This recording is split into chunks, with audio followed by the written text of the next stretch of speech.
Hello and welcome to the Scoutcast ahead of Gameweek 4. My name is Joe. My name's Luke. And my name is Holly.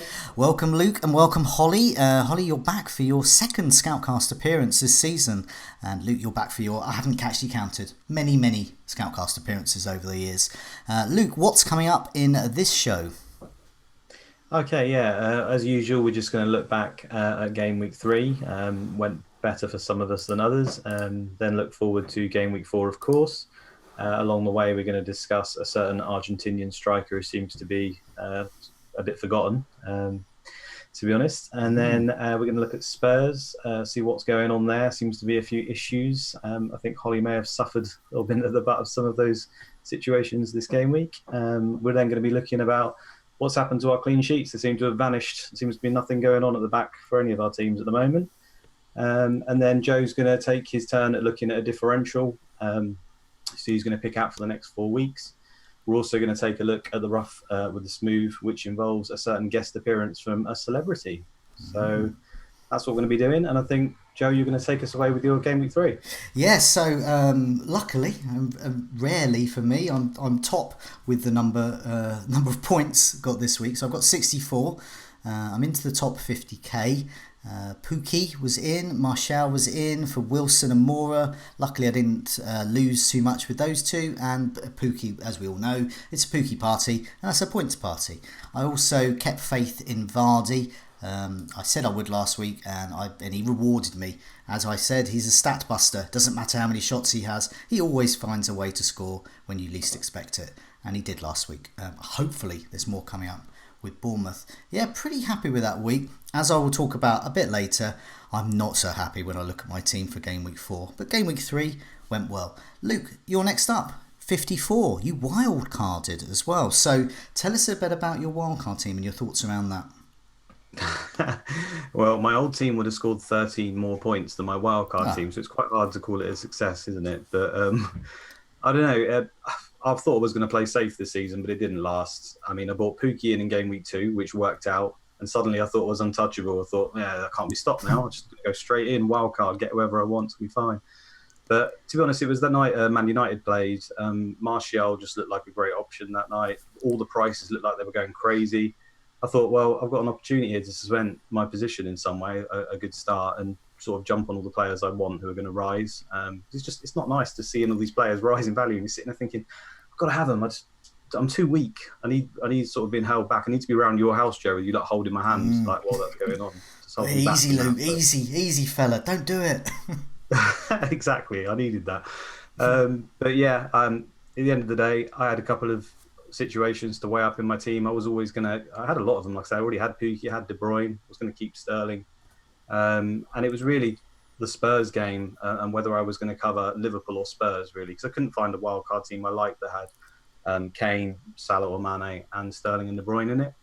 I kind of could do one, but it would have like 3 4.0 defenders, which I wasn't too happy about. Turns out it might have been all right because, as we said, we can't keep any clean sheets, so probably should have just gone for it. But in the end, I think I kind of got that right because it just felt so wrong wildcarding ahead of the Spurs game and not including anyone from them. I just thought this is definitely going to hurt if I don't do it. But I went back through loads of data. Just in the end, I settled on the fact that I just trusted Liverpool to score more goals, even though they are harder games than Spurs, and decided to just ignore Spurs and bury my head in the sand. So I know it's early days yet, but I feel quite confident about that one. So I feel like I got that part right. However, my next decision was, well, Liverpool's defence looks a bit ropey at the moment. Currently on wildcard, the only guy I really want is Trent. I think he was going to start most games. I've been kind of championing most of the time. But at the end of the day, my opinion could be wrong. A lot of people are saying that he might not start this game. So I thought, well, he's the only one I want. I'm on a wild card. They're playing Arsenal. They're probably not going to keep a clean sheet. So I can not start with a Liverpool defender, sort of sit back, leave some money in the bank, which I did. I left $1 million in the bank. And if Trent starts this game and Liverpool's defence looks all right, then I can just move him back in later on, and I can kind of, just see out this game. And I tell you, even that felt horrible watching that game because Trent, so far up the pitch, looks like he could get 15, 20 points, and they almost kept the clean sheet again. So my faith's fully restored in Trent. It's a big error. I basically went with Moise Keane instead of a Liverpool defender, and just as a punt over his next few games. It was going to be either Keane or Haller. And obviously, I could have also gone Haller instead. Coulda, shoulda, woulda. If I'd have done that, I'd be sitting there with an extra 13 points as well. But I went Moise Kean, and now he's dropping in price. So that was a real error just to go for that punt, to be honest with you. Like I said, I thought it was untouchable. The Pookie party just done things to my head. So I think I want Trent straight back. So apart from that, happy with my wildcard team. I just need to sort that issue about getting Trent back because he looked amazing. I'll tell you what Pookie's like. I don't know if people remember the Asterix the Ghoul comic books and indeed films. But they've got their magic potion that defeats the Roman Empire there. And that's what Pookie's become. He's this magic potion. And temporarily you thought you were invincible there. I still think it's a good side though. You've got what I like to see, price points. You've got points all over the board, and you've got your midfields well stacked there. And I think that Mane and De Bruyne and Sterling and Martial could be a little bit too much money there, but you can move that within a couple of moves up front if you wanted Haller, for example. So I quite like that. As we'll see later on, perhaps going without Liverpool defence not actually as bad as you think. Let's move on to Holly. You got 48. That's 52 with a -4. I guess Harry Kane is the, dare I say, culprit there. But tell us. You made some changes. Who was in? Who's new? Who did you take out? And how do you feel about Harry Kane? Yeah, I mean, I was in a similar position to Luke going into game week 3, where I was toying with the wild card, and it was that decision of having Kane or De Bruyne going forwards. And I had Kane in my team already, so I thought, well, I can't wild card him out with that fixture against Newcastle. Backed him with the armband as well, which just failed miserably. I think I knew as soon as the team news came out for Spurs and Eriksen wasn't starting that it was going to be a painful evening, and it turned out that way. I think probably the positives from my game week 3 were the fact that my hit paid off. So I took out Robertson and Perez and Josh King and brought in Wan-Bissaka, Martial and Pookie. So definitely ended up winning out of that one. I was apprehensive about bringing Martial in because I just had this niggling doubt of, can he perform over the course of a season, because he hasn't strung together that many minutes in the last few seasons, and obviously injuries is something to do with that, and then lo and behold he's got injured. So I probably should have trusted my gut, because it wasn't that crucial having Manchester United attackers for that game against Crystal Palace. I'm in this situation now where I'm looking towards potentially wildcarding, but I've just not got time to wildcard this week. And the thing is, with De Bruyne, I'm always a bit concerned with him and his injury and how fit he is. So I'd quite like to see him get through game week 4 and the international break, and then build a wildcard squad around having him rather than Kane going forward. Yeah, I mean, like me, you very similar moves to me. I've got Martial and Pookie in. Pookie, obviously, forget Magic Beans. We've got Magic Potion now. With Pookie, everything's fine. But Martial got injured, and now he's an injury doubt for this weekend.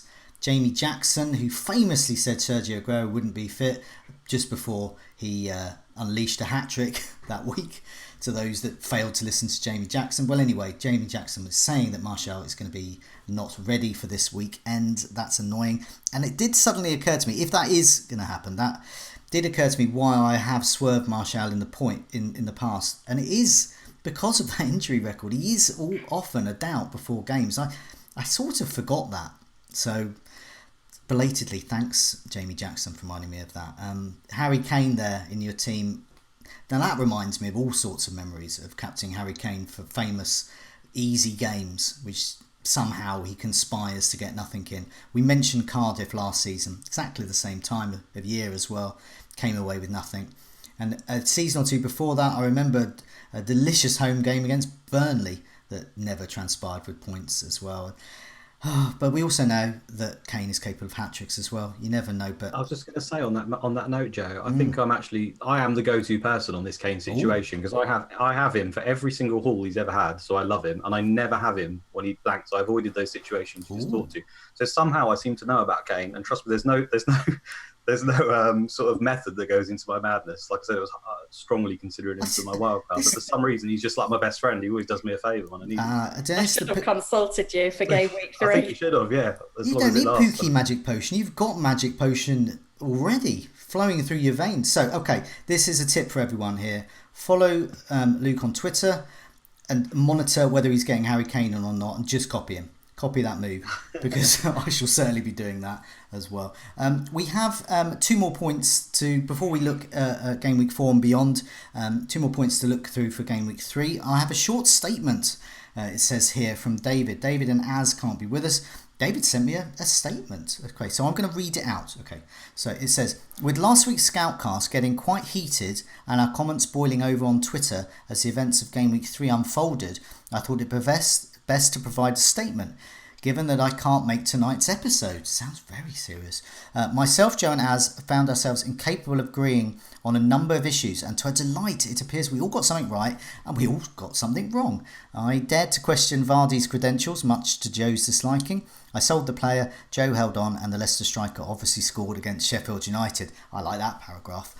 David and Joe both insisted the Liverpool defensive double-up was done, Az was having none of it. Then the Reds went and conceded again, much to our delight. We should talk about clean sheets later. However, David points out, Az had the last laugh because we tipped Manchester United defenders do well, and of course they lost to Palace. So David was proved right there. Finally, his tactic of bringing Tom Cantwell in as a fourth midfielder. I last week said that Todd Cantwell is good fifth midfielder, but I wasn't so sure about his fourth midfielder credentials. Well, I was proved wrong there. So he's got off to a perfect start as his fourth midfielder there. Sadly, neither myself or Az, says David, can be on tonight's Scoutcast to fight it out again, but at least last week's episode saw all of us get something right and something more. Here's to more of the same for Game Week 4 and beyond. Well, thanks for that, David. That clears up a lot of those issues that were left hanging from last week as well. What a try hard, sending in a statement. I know, it's a very official statement. I mean, I've been basically should have just sent in a statement saying, look, Joe, I'm sorry. Look, Jamie Vardy, I'm sorry. You're right. And I just left it at that bit and just forgot all the other bits I got wrong. But anyway, the last bit I want to talk about Game Week 3 is Rough with the Smooth. There's no Az this week, but we have got one celebrity Rough with the Smooth. It's a young chap called Patrick. Now, he's called Patrick Van Arnholt, that is. Plays in defence for Crystal Palace. He scored. He picked himself in his fantasy side, and he benched all of his Manchester United players. I'll get his team up on screen. There is proof there. There's his tweet. And there's evidence that Wan-Bissaka, Martial, Rashford, the likes of them, all on his bench. So he's very pleased about that. Holly, what do you think of that? First of all, what do you think of players like Patrick Van Arnholt embracing fantasy football so readily? Well, I think it's great. I mean, Sterling's been on as well this week, hasn't he, saying that he's going to try and get more goals for his FPL managers. And I got a tweet from Shane Duffy last season saying, never ever will I have myself in FPL again. So they're obviously talking about it. I think they must get a lot of comments on Twitter once they've posted about the game saying, oh, you were my captain, you scored, or you blanked, or whatever. Yeah, what I like about this is he's got a lot of comments. People were looking at his team. He did really well that week, and also he did really well in real life football. And people saying, why didn't he captain himself? Well, I like this. He's a realist. He captained Raheem Sterling as well. So he just thought that Raheem Sterling had a better fixture. So I like that. I like that from Patrick Van Arnholt. Gets a big thumbs up from us there. Let's move on to Game Week 4 and beyond. As usual, we look at the player, team and a talking point. The player we are talking about and the community want to know about is Agüero, a credible rival for the captaincy. Perhaps now he's been doing ever so well at the start of this season. Holly, we've got some questions to the community on him. Yeah, so Pep Talk said, everyone seemed to have Agüero last season, including me, but he seems to have gone under the radar at the start of this season a bit. Yet he's still scoring and great fixtures coming up. Are we silly to ignore? And then Summit and Christina ask, is it time to consider Agüero? Now, I think a lot of managers weren't considering Agüero at the start of the season because, as always, we have this debate at the start of the season of, is Agüero going to be rotated with Jesus? And the fact that he didn't get much of a pre-season and wasn't signed in the Community Shield meant that he wasn't under consideration, and then he wasn't subbed on either. But I was quite surprised to see that he'd scored in every game. I think his goal in Game Week 1 must have passed me by with that hat-trick from Sterling. And then with Jesus injured, he's got that 90 minutes in Game Week 3, got another goal. He's on penalties. The only issue is how long-term an option is he? I mean, Manchester City managed to keep that injury very quiet about Jesus. It just came out on the day. And the rumour is that he should be back after the international break. So it's a shame for those wildcarders that we didn't have that information to hand before Game Week 3, because it would have been a great option knowing that he's definitely going to get the game time over 2 game weeks. now it's only one. I think it makes it a bit confusing, but he's certainly a player that I'd like to have in game week 4. And if I was to own him, I think I'd be tempted to give him the captaincy as well. Ooh, okay. Yeah. What do you think about him, Luke? I absolutely love Agüero. I think he's obviously one of the best strikers we've ever had in the Premier League. He's one of the best fantasy assets we've ever had in the Premier League. He's playing for one of the best teams we've had in the Premier League, who score ridiculous amounts of goals. He's just. I am very concerned, and I really would want him on my team if I could make it happen. I mean, I think if I was sat here with Kane, I'd be trying to make everything I could to shift those funds around and get him in my team, to be honest with you, because it's like Holly said, there's just other clouds that have hung over him. First off, being 12 million, and then you've obviously got Sterling, De Bruyne. I mean, there's so many good options in City's team that you want more than 3 picks. And I don't think it was necessarily wise to start the season with him for the reasons that Holly said. But he still managed to score in a situation. As soon as we know that Jesus is out of the picture, this is a guy who can hit a hat trick every single game. So if I was in a different situation, if I didn't rashly wild card, then he'd be coming in. I've basically got no way that I can go to him particularly easily. But the longer Jesus is out, then I think it's going to be sort of behind the couch moments. But to be honest, I don't know how much his ownership is. Like, is it particularly high, Joe? Do we know how much his ownership is? I think it was 17.5 was the last time I looked. It might have gone up a bit. Pre-season, it was about, I think he peaked at about 22%. Right. So okay. It's fifth-ish. It's not massive damage at this stage. You'd imagine, I say, a lot of those people wouldn't have had that information. But sometimes I guess it's the overthinking thing. Agüero is fantastic. If I could get him into my team, I certainly would be trying to do so. Well, I've got in my notes here, it just says yes or no. Yes and no. Well, yes or no.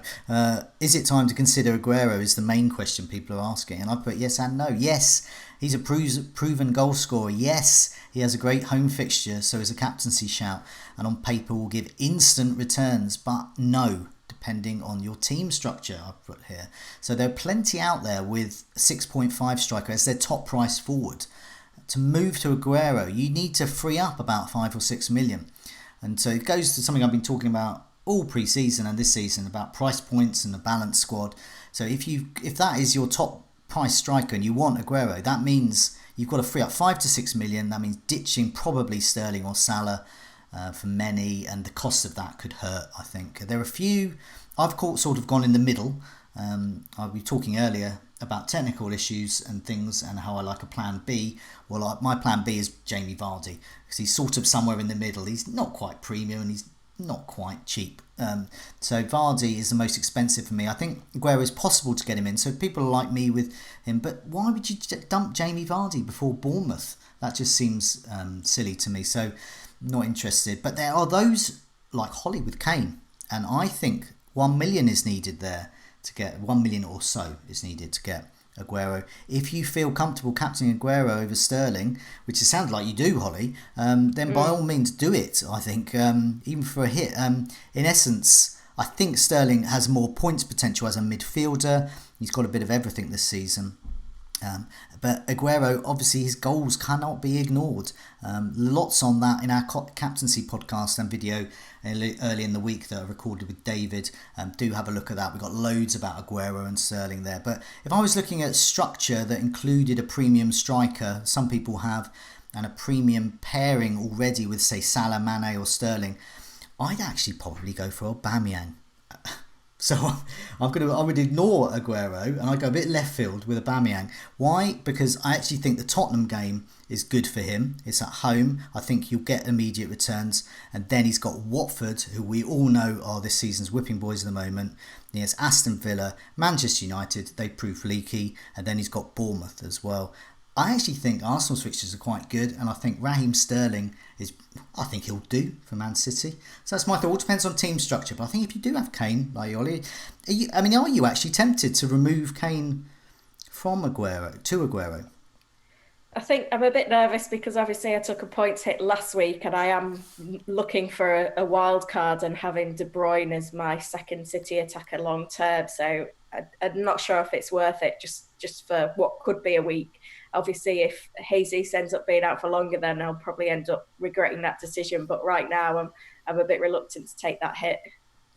Yeah, no, I think a lot of people in that situation.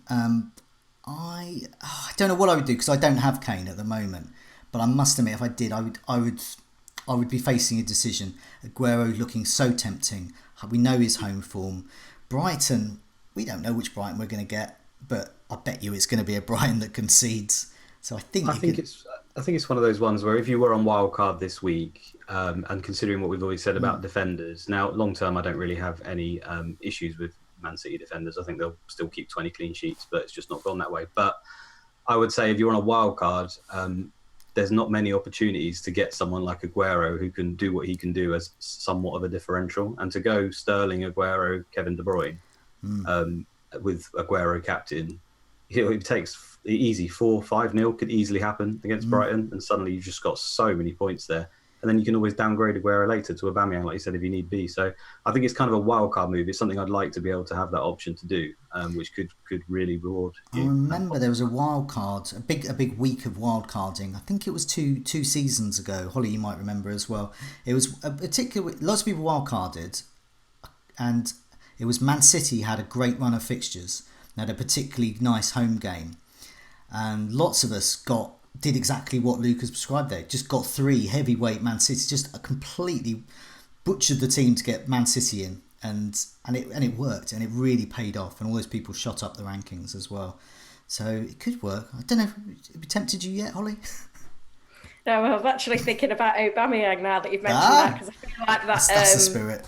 That Spurs fixture last year, I think it ended up like 4-2 to Arsenal or something like that, and Aubameyang got a couple of goals and assists or something like that. So I can see where you're coming from there in terms of keeping that premium attacker slot in my team. Yeah, he definitely is. I know Agüero is 12 million, but yeah. So hopefully we've given some people something to think about. If you've only got 6.5 strikers, your top one, just forget it. Agüero's out of reach, don't bother. Let's move on to the team we're talking about. It's Spurs. Luke, we've got some questions from the community about Spurs assets. Yes, mostly negative, as you could imagine, after the shock result at the weekend. So FPL Family, Lee from FPL Family, says, what's wrong at Spurs? Just as simple as that. What's the issue there? FPL Awesome says Harry Kane. He's not worth it, is he? Question mark. I don't even know if that's a question mark anymore. And El Polaco says, yes, a statement, yeah. El Polaco says, what happens to Spurs if Eriksen leaves? So obviously we've still got the transfer window in play in Europe, I believe. So there's still a chance he could leave from Tottenham. So yeah, all of those questions about Spurs. What's your thoughts on it, Joe? Are you eyeing up any of their assets or concerns over them? No, I'm waiting to see. To use a ants in the pants analogy, I think is the best thing. They've got ants in their pants. They don't know whether they're coming and going. They're all itchy. They're all over the shop. Until they've got that sorted, until they've been to the laundrette, I don't want to go near them. So Tottenham have played Villa, City and Newcastle. That's 2 great games out of 3 there. So they should be posting great underlying stats, but they just aren't. They've had 5 big chances this season. City have had 14 and Liverpool have had 10. Even Brighton have had 9. Now Brighton have had 3 quite good games. Didn't do so well against Southampton. But that's just an indication of where Spurs are at the moment. Kane has had 10 shots all season, but only 2 on target. And he's scored from both of them. So he's getting the shots away. They're just not accurate enough at the moment. So when I look at Spurs, I see that Kane has 2 goals. I'm marginally uplifted by that. But then I remember how they were scored at the end of a game against a promoted side that Spurs were struggling against. So I'm not saying Kane and co are no-go for the rest of the season. So I'm not going to be saying don't get them forever. But if Eriksen goes or isn't happy and playing there, I'm just going to give them a wide berth, really. So they're failing the eye test, the stats test. I've written here, I don't know, the only test they're passing at the moment is the vomit test. And that's not a good test to pass for a team. Holly, what about you then? Because obviously we've said you've got Kane. Is he coming out for you? Or are you keeping the faith? I think I probably need to hold on to him for 1 more week. I mean, I set up my team with Sterling, Salah and Kane, and I just want to see it through for another game. I think going back to Lee's question, what is wrong at Spurs? I think it's that situation with Christian Eriksen. We know that Kane is much better when Eriksen's in the team. He didn't come on as an impact sub to really affect the game last weekend, what he managed to do against Aston Villa in Gameweek 1. So I think once that situation is sorted, then if Eriksen stays, then I think we can expect to see him starting more, which should help Kane.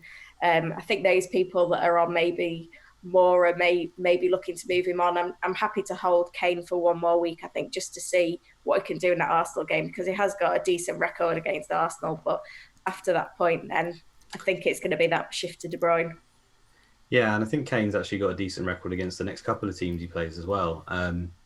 So yeah, I guess in the 11 million still seems cheap to Kane. I don't know, it just seems, because obviously we've had him so expensive in the past, and I still don't think, I mean, everyone thinks he's probably going to be in and around the Golden Boot again, right? It's so hard to predict when Kane's goals are going to come, and that's the issue. I think well, is it hard to predict them? I think now when he's at home to a rubbish team, he doesn't seem to get them. But away to Arsenal, he could quite easily score two, and you really don't want that for a player you're probably going to be captaining. I think that's part of the issue with him.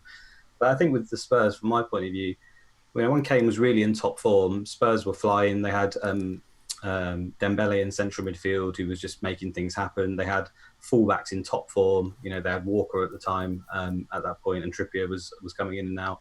And then Davies was in ridiculous form, and Rose was a lot better before his injury as well. And at the moment, they just seem to be struggling in those key areas of fullbacks for me, losing Trippier's delivery and stuff. And then obviously they were unlucky with the injury.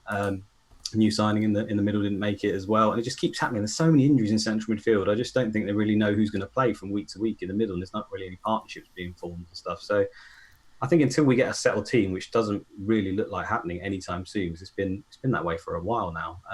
But yeah, it's wide berth for me for Spurs at the moment. The only one who really tempts me is Son, just because I love him as a player. I think if he plays, he was the most dangerous player I think for Spurs in the first half. I still think he'll do well, but when he's 9.5 million, it's quite a lot to sort of put faith in him until we see something more from Spurs, I think. Yeah, I think we need to see Son bed in. I mean, he's not really played any competitive games for a while, so we need to see a return from him before we can really consider him an option. You can't just gamble putting him in your squad and hope that he can do something for you. Yeah, this is one of the reasons I quite like, as I like a balanced squad, I like De Bruyne in, because De Bruyne is a kind of player, a bit like Eriksen's been in the past, a player I like to have, but at the same time I'm quite happy to wave goodbye to them. And if Son is firing again, as we've seen him do in certain seasons, well, I'll be quite happy to move KDB to Son.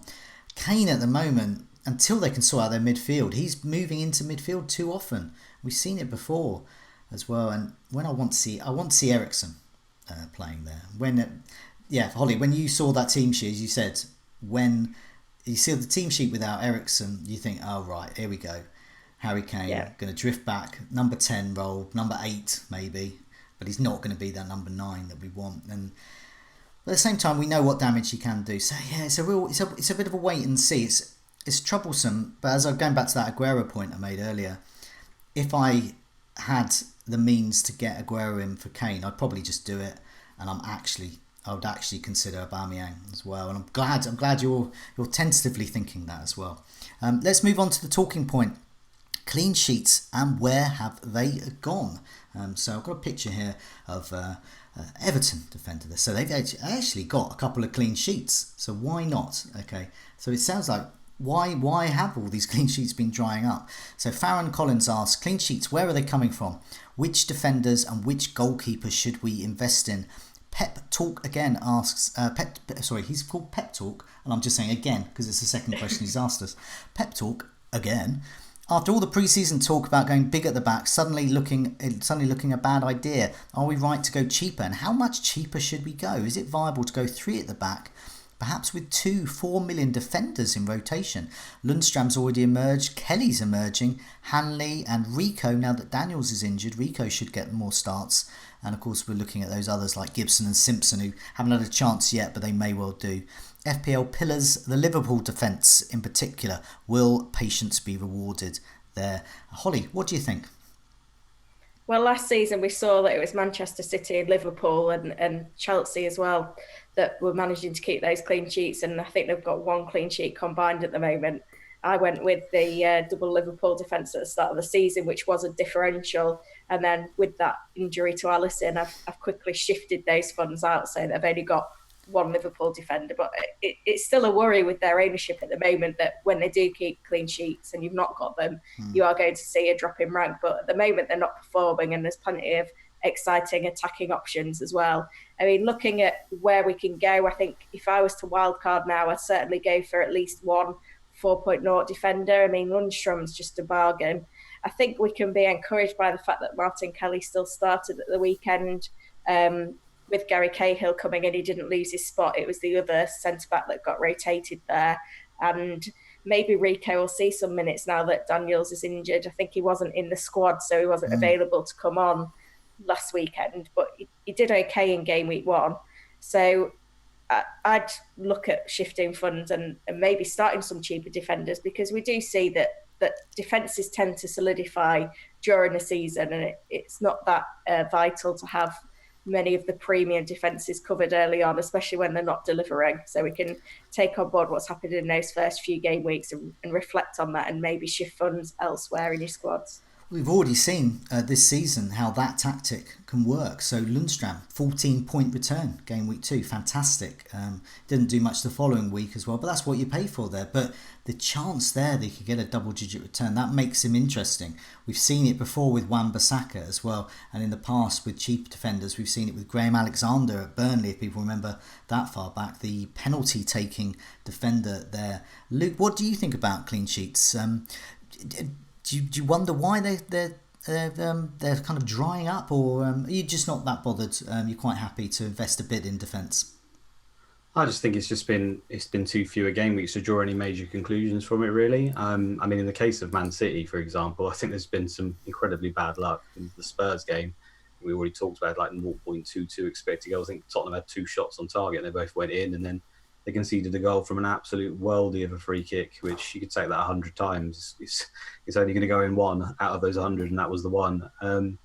So I think there's 2 ways to look at this, really. I don't think I like anything really in between. I like Holly's tactic of just going ridiculously cheap, because we've got people who are playing. So, as long as they're sort of taking to the pitch is what you can do with the rest of your team. I do like that. But I personally still have massive faith in Man City and Liverpool's fullbacks especially. And I'd be looking at them. I mean, Man City's fixture is just incredible. I think Zinchenko created a lot of chances at the weekend whilst he's still playing. I still think he's a great option. 5.5 is ridiculously cheap. So I think clean sheets will come. Walker at the moment as well, also the same. And as I've already mentioned, Trent and Robertson, I think incredibly unlucky. I mean, I know Liverpool's defence hasn't been the same, and we've got data to say that as well. But they were moments away from a clean sheet against Arsenal. And Alisson's going to come back soon. And with those guys, I think you're looking at assists. I mean, has Trent got an assist every game, or 2 out of the 3 at least so far? I think this guy's got 20-point hauls in him all over the place. So if you're looking for clean sheets, I don't think there's many places you can guarantee at the moment, but I think they will come from those teams. And I also like the look of Burnley. Almost kept another clean sheet again this weekend. They seem to reverted to type. So if you're not going to go ultra cheap 4.0, then I certainly be looking at Burnley defenders. They've got a nice run of games coming up. And even Villa kept a clean sheet. And I don't think necessarily they'll keep that many, but Mings at 4.5 could be decent value. And Gilbert was really bombing on. So if he starts getting this position, I think he's worth a look. But outside of those 2 sort of cheaper teams, it's Man City and Liverpool all the way for me. I don't trust anyone else. Yeah, I like when I see teams with a lineup which has got like a premium team, a top 6 team defence there. I like that. Liverpool, Man City, Man U. I think that looks good as well, and I think it will deliver over a number of matches. I've been having a look at this season. There's been 30 matches this season. So far, there's been 14 clean sheets out of them. So almost half of all the games have had clean sheets. But 2018-19, there were 16 out of 30 clean sheets at this stage of the season. So more. Plus, those you want to see getting clean sheets were actually getting them. So there's 3 out of 3 clean sheets for Liverpool. That was great if you started with the likes of Robertson and Van Dijk and Alexander-Arnold last season. This season, they've yet to have 1 clean sheet. 2017-18. What a season this was for clean sheets. Partly because Manchester United were good then. 24 out of 30 clean sheets in the first 3 seasons. First 3 game weeks of the season. Many of the big players at Manchester United and Liverpool as well, they were getting multiple clean sheets there, so really delivering. So I actually think there's less clean sheets at this time of the season. So whether that is a trend, as Lucas pointed out, It's we've got 3 sets of data there this season, but if you compare it with other seasons, it's already starting to look like for some reason there's less clean sheets. So I think that there's a number of reasons why that may be. It may just be one of those things because it's just 3 data sets, but it could be something to do with VAR. It could be having an effect on some defences. So you've got some defenders like, say, David Luiz, who just don't care and just keep pulling people's shirts and hoping and doing that. But there are other defenders I think are being a bit more overcautious. Now, I think it was Van Dijk's goal in game week 1, and that part of that I did seem to think. I think the defence there was just being a bit overcautious with him, just slightly. And I just wonder if that slight, millisecond there of doubt creeping in around VAR is making defenders score. So we've seen that with Matip as well. I also think it could be that more teams are better strikers. So you're looking at Pukki at a promoted side. So a promoted side are coming up with the magic potion of Pukki Party himself. And I also think Haller at West Ham is looking good there as well. The investment has taken place. So I've never been so keen on the so-called big at the back because I've always favoured a balanced approach. So yes, get 1 or 2 premium defenders, I like that, but also invest in forwards and midfielders and be flexible. I think 3 at the back is best. As Holly was saying as well, I think maybe mixing up a bit occasionally with the likes of Lundstram in your team is a good move, because then you can get the odd return of points, and as people did last season with Wan-Bissaka. As I said as well, I'm quite traditional. I do like, however, to see a team with lots of defenders from top seat sides, but I do like a bit of balance there. But if you don't think any clean sheets are going to come, so that trend this season is going to continue, here are the best defenders so far in terms of attack. So these are the ones that might get you some attacking returns. So I've got a table here from Fantasy Football Scouts members area about attacking defenders. So looking at goal attempts there, but also takes into account things like chances created. Actually, Emerson at Chelsea looks a good bet for goal attempts. He looks like he's due a goal, really. 4 of his 6 attempts have been in the box this season. 4 have been on target.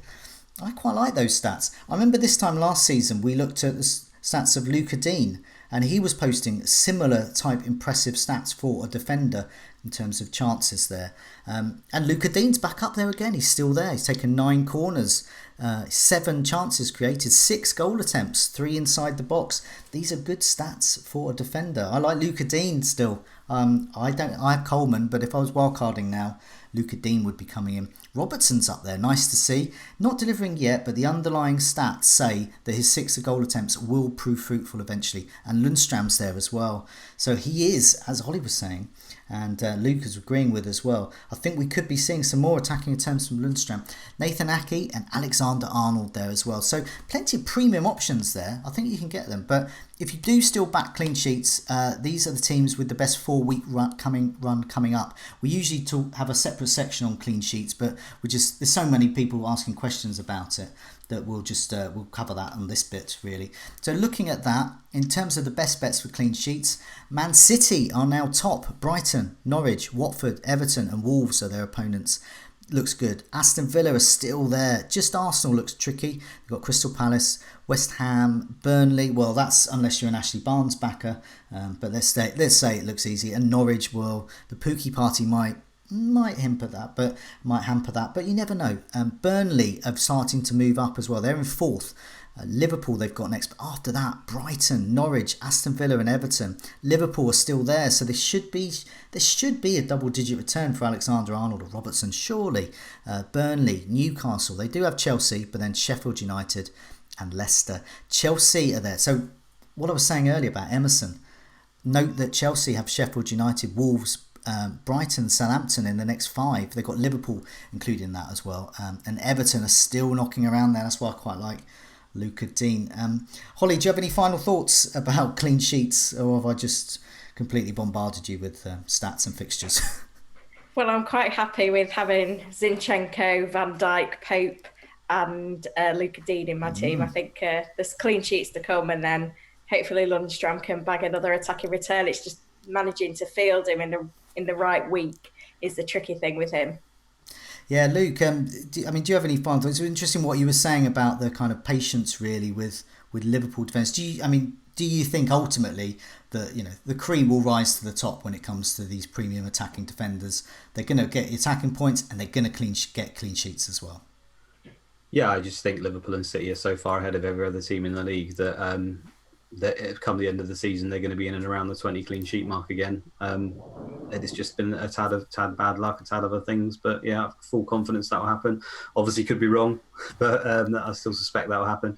And yeah, it's like, apart from that, I already said Everton, Burnley, and Villa, the other three I'd potentially be looking at. But yeah, no, I've got my faith because they can get. I mean, 7 million for Trent Alexander. He's going to outscore every player 7 million below, potentially, apart from Pookie, who surely will slow down as well eventually.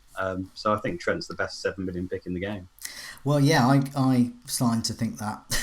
I thought Robertson was the best 7 million pick in the game.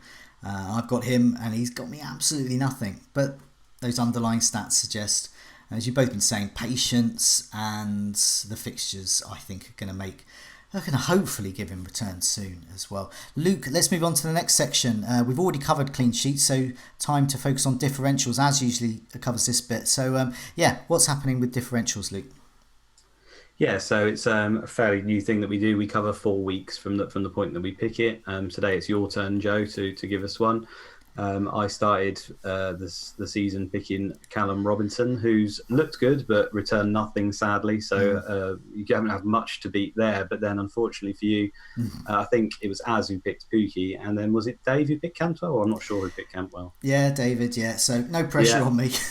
Exactly, and both those two scored straight away in game one, so they could sit back and chill. So Joe, you've got to get a game week 1 banger or a fail. Just like come sit next to me again and hold my hand. So, right. Okay. Well, yeah, the pressure is on. Az and David have knocked it out of the bag, out of the woods, out of the whatever they've knocked it out of. They've knocked it out, and so my pick is Haller at West Ham. 2 goals against Watford could be the start of a trend, I hope, of scoring goals. Also, he has the fixtures to back them up. I think he looks a great differential for the next 4 weeks as well. But so he's got Norwich up next, then he's got Villa. Manchester United, we've seen what Palace did to Manchester United, so that is not an invulnerable defence at all. They've got Bournemouth, and then after that they've got Crystal Palace as well. I just think going with the Watford game, of course he scored in the Watford game just gone. It's a small data set as well, but I like what I saw. So this is just for that game week as well. Haller had 2 goals, he had 4 attempts. Minutes per goal attempt in the box, 22.5. These were also mentioned on the captain video we did earlier with David. His shots inside the box is 4 and his shots on target is 3. So he's starting to get all the things I like to see with a striker. He's getting the underlying stats, he's passed the eye test, he's clearly the main man in terms of scoring goals. I'm hoping he's going to be, dare I say, another Pookie or Cantwell and not another Robinson. But that's not to say Robinson won't score eventually. So I've just noticed a trend, by the way. I've noticed that I go game week 1 when I have no data to back this on and go Callum Robinson. Then Az picks Pookie after he scores. Then Dave picks Cantwell after he does well as well. And then you pick Haller after a brace. Yeah. Something's not fair here, Joe. We need to sort this system out. It sounds like a really good system to me. I just want to point out as well that Haller has got 3.7% ownership. Wow. They sound really good. Holly, what do you think of this French fellow? Yeah, I like it. I mean, I think he had an unfortunate opening 2 game weeks, didn't they? Obviously, Manchester City in game week 1 and then injured in game week 2. And I think there'll be a lot of frustrated managers that rage transferred him out in head of game week 3 and then he got his brace. I mean, that Watford-West Ham game, I didn't really know what to expect of it because both of them haven't really given us a lot to show for their thoughts ahead of the season, and they've not really got off to a great start. But obviously West Ham managed to pull a win out of the bag, and they've got the fixtures coming up now as well, so I think everything could coincide there. And now everyone's back fit for West Ham as well. You've got Yarmolenko, Lanzini, Anderson all playing, all in there, and Noble's back as well. I think they could string together a few good games, and hopefully Haller will manage to get some points for you. Yeah, I mean, I would like to get him into my real life team, and I would have done, barring Anthony Martial's injury or potential injury. So if he's out, I'm going to have to really replace him in midfield.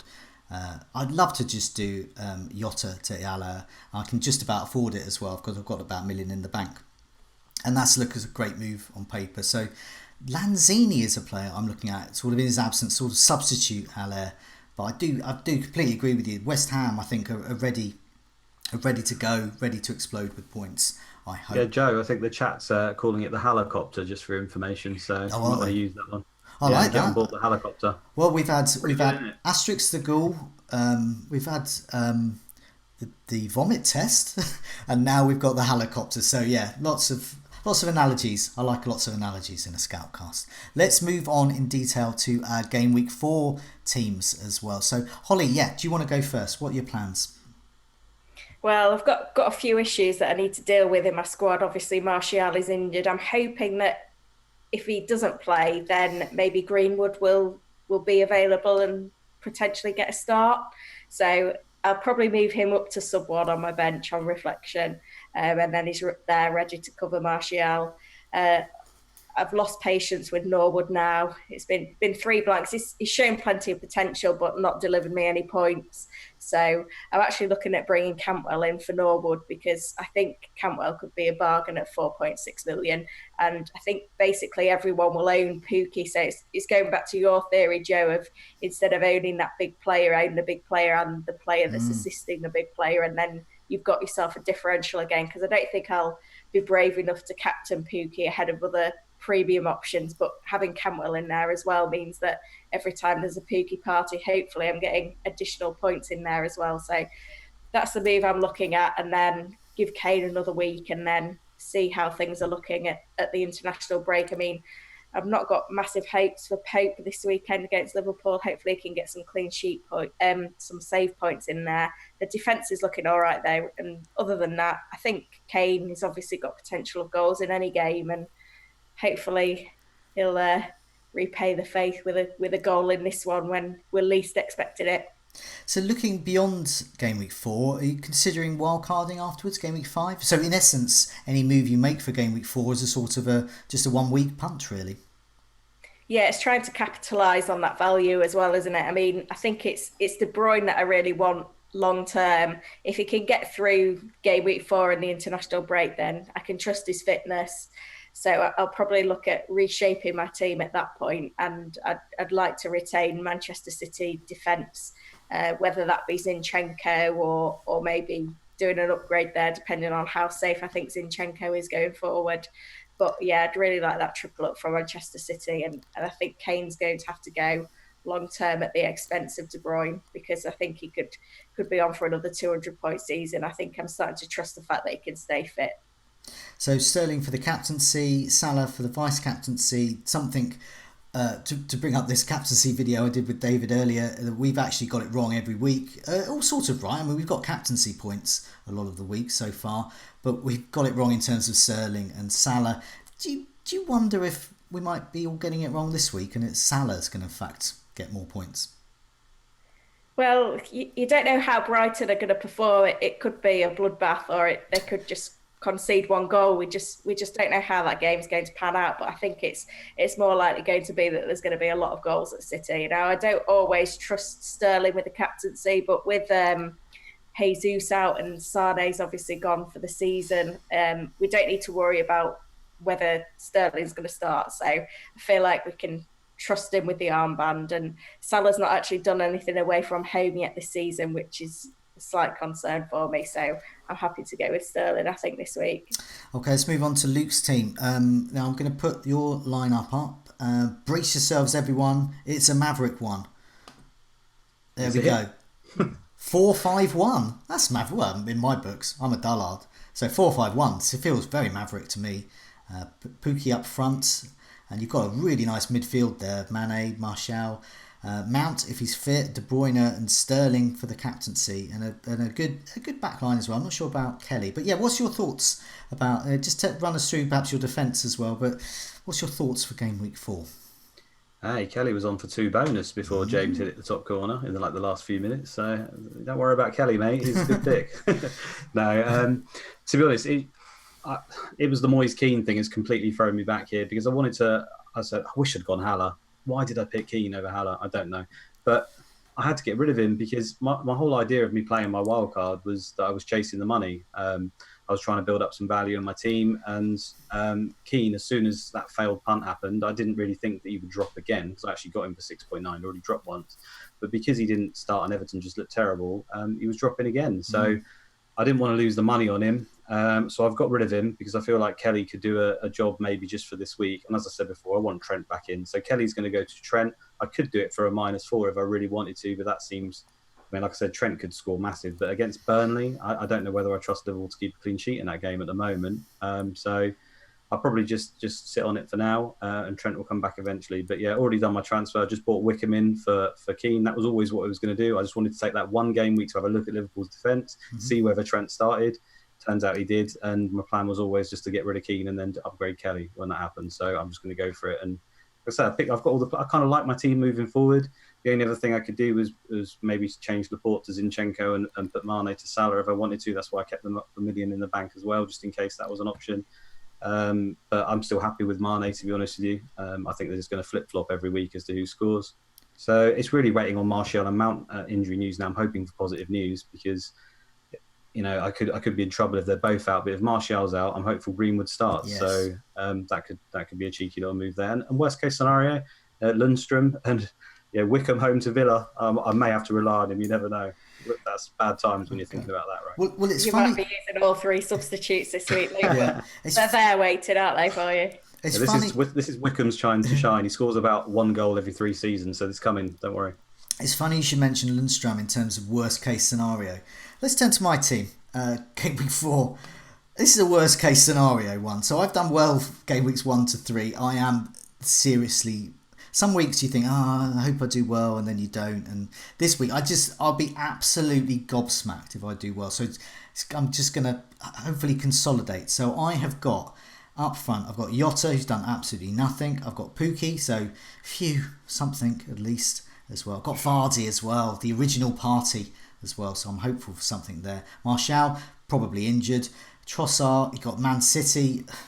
He hasn't played in the Carabao Cup or whatever it's called, the midweek.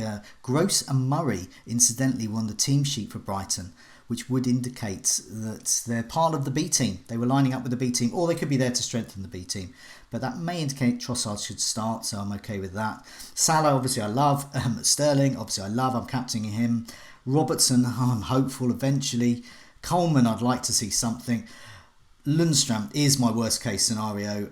I have to play him, not because I just think he's particularly wonderful. He could get me attacking returns, but it's a vague hope, I think. He's playing Chelsea. Then Donker. You don't fancy Lowton or Diop over Lundstram? I do not fancy Lowton against Liverpool. I don't fancy Diop against Norwich, but that's mainly because I have Pukki. And I don't like... I've already got a head-to-head with Ryan. I've got no choice but to play a Brighton goalkeeper. Ryan against Sterling. I've got no choice but to play Coleman against Jota as well. So I don't want a third matchup by that. So you can look at that either hedging your bets, defence, get an attacking point or a clean sheet point, or I prefer to think about getting nothing for either. So I am long term. I'm looking at wildcarding in the international break in game week 5. So I basically have a free move. I've got about $1 million in the bank. If Martial's out or Trossard, I don't particularly want to play this week anyway. I'm looking to remove... Do you think he'll start, Joe? Who? Trossard? Yeah, I think he will, because I didn't think he was until I saw the team sheet. Brighton were playing Bristol Rovers in the Carabao Cup, and that the lineup, it was all B team. It was all B team, and then suddenly you saw Gross and Murray in there as well. That makes me think that Trossard is going to be favoured. Andoni's out, suspended. I just think Trossard will play. Whether he's going to get any points against Man City, I can't imagine Brighton getting out of their own half in that match, let alone getting... I suppose the only solace you can take from that is Man City are only conceding from set pieces and Trossard's on them, so you never know. Yeah, that's true. And Gross may not play. It's funny, because in the first game, the Watford game... Sorry, I'll stop talking about Brighton in a minute. In the first game, the Watford game, the comments from Potter there was that he didn't want Trossard to play. He was talking about it being a opening game, an away game. So the feeling was that it was a tough game. I don't know whether he thinks... Obviously, Man City's a tough game. It's an away game. So that's why I'm not sure about Trossard, but seeing that B team tonight against Bristol Rovers... I think he should play as well. yeah, it's not good. There's probably others in the same situation as me. They've got players they don't particularly like this week. Moving on to my wildcard during the international break, I'll talk about it more in Breakfast Club probably, because I'll probably hit the button as soon as I can in that. So this one-off move I'll make, Maddison. I'm going back to the point I think it was Holly made about Cantwell and Pookie. I quite like the idea of having Maddison and Vardy against that Bournemouth defence, just as a one-off. So I don't really mind. It's not really. I don't think many people are going to get those players in, because long term wouldn't be looking at Leicester assets. But this is a good fixture. It's kind of making a move there. McGinn, obviously, I like for Villa against Palace. Palace are traditionally better on the road than at home. Fabio at Arsenal, Mount as well. These are other options, but I've got this free move really. So Lanzini, McGinn, or Maddison are the ones I'm sort of going for. But why am I likely to wildcard in Game Week 5? Fixture swing and doing okay currently. I'm currently in the top 50k, so it's more about getting better players in than panic. So it's Game Week 4's time to panic, so I'm not going to panic with a wildcard. But I can kind of rest a bit during the international break. And I know, Holly, you mentioned about that earlier as well. Something about doing wildcarding in an international break gives you a bit more time. Do you still think that? Yeah, definitely. I mean, you can sometimes panic, can't you, and not make the right decisions if you're in a rush. And I like to have those 2 weeks to tinker with my side. I know the myth of price changes and managing to gain value doesn't usually come off, but you see a lot of injuries as well, so being able to respond to those, you may find that there's a player that is suddenly in your thinking that wouldn't be before because of an injury elsewhere. So it's weighing up all of those options, which is why I like to go in the international break. And we've seen the contrast in game weeks already. Like Game Week 1 was all about the premium players, and then Game Week 3 it was a completely different set of players that were performing. Game Week 2 we wanted Mane. Game Week 3 it was back on Salah. So I prefer to just have another data point just to give myself a bit more of an overall feel of how things are going before making those decisions for the long run. Yeah, when I look at underlying stats over the years, I've always liked previous 4 game weeks, and we haven't quite had that yet. I feel we're sort of there with some of the things we know. We know about Mason Mount, for example, at the moment. We know that Anthony Martial can't stay fit long enough to string 2 games together. We know certain things about players and teams, but we don't know it all yet. And 4 game weeks will be a step closer to finding out. But for now, thanks so much for joining me. Just a reminder to go to fantasyfootballscout.co.uk and sign up for membership if you haven't already. If you have, tuck into the stats. There's lots of stats, exclusive articles and more for you there. For now, it's a goodbye from me. Goodbye from me. Goodbye from me. Goodbye all.